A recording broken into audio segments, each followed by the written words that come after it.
All right, 45. And who does not know what an ascension of honor, popularity, and dignity such knowledge, even of itself, brings with it to those who are eminent in it?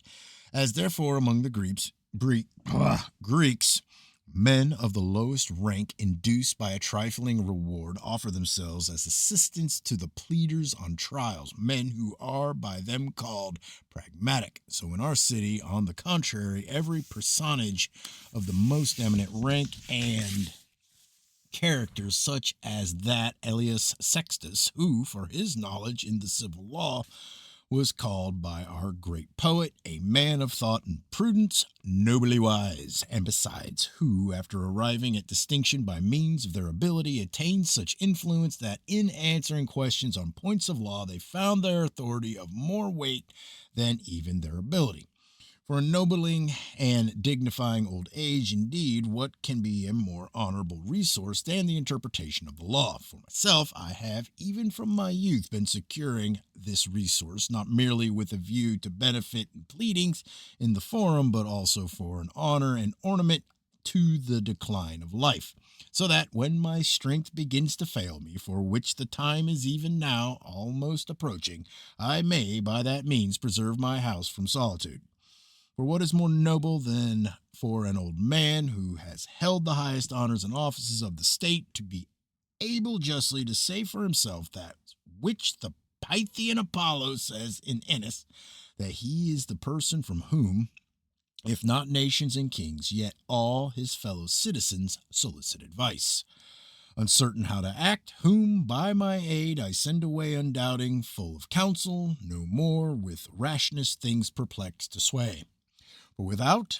doubt, the house of the eminent lawyer is the oracle of the whole city. Of this fact, the gate and vestibule of our friend Quintus Mucius is a proof, which even in his very infirm state of health and advanced age is daily frequented by a vast crowd of citizens and by persons of the highest rank and splendor. 46. It requires no very long explanation to show why I think the public laws also, which concern the state and government, as well as the records of history and the precedents of antiquity, ought to be known to the orator. For, as in causes and trials relative to private affairs, his language is often to be borrowed from the civil law, and therefore, as we said before, the knowledge of the civil law is necessary to the orator. So in regard to causes affecting public matters before our courts, in assemblies of the people, and in the Senate, all the history of these of past times, the authority of the public law, the system and science of governing the state, ought to be at the command of orators occupied with affairs of government as the very groundwork of their speeches. For we are not contemplating in this discourse the character of an everyday pleader, bawler, or berater, but that of a man who, in the first place, may be, as it were, the highest priest of this profession, for which, though nature herself has given rich endowments to man, yet it was thought to be a God that gave it,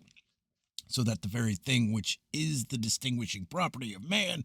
might not seem to have been acquired by ourselves, but bestowed upon us by some divinity, who, in the next place, can move with safety even amid the weapons of his adversaries, distinguished not so much by a herald's catechis as by his title of orator, who, likewise, is able, by means of his eloquence, to expose guilt and deceit to the hatred of his countrymen, and to restrain them by penalties, who can also, with the shield of his genius, protect innocence from punishment, who can rouse a spiritless and desponding people to glory, or reclaim them from infatuation, or inflame their rage against the guilty, or mitigate it if incited against the virtuous, who finally, whatever feeling in the minds of men his object and cause require, can either excite or calm it by his eloquence. If anyone supposes that this power has either been sufficiently set forth by those who have written on the art of speaking, or can be set forth by me in so brief a space, he is greatly mistaken, and understands neither my inability nor the magnitude of the subject. For my own part, since it was your desire, I thought that the fountains ought to be shown you from which you might draw, and the roads which you might pursue, not so that I should become your guide, which would be an endless and unnecessary labor, but so that I might point out to you the way, and as the practice is, might hold out my finger towards the spring.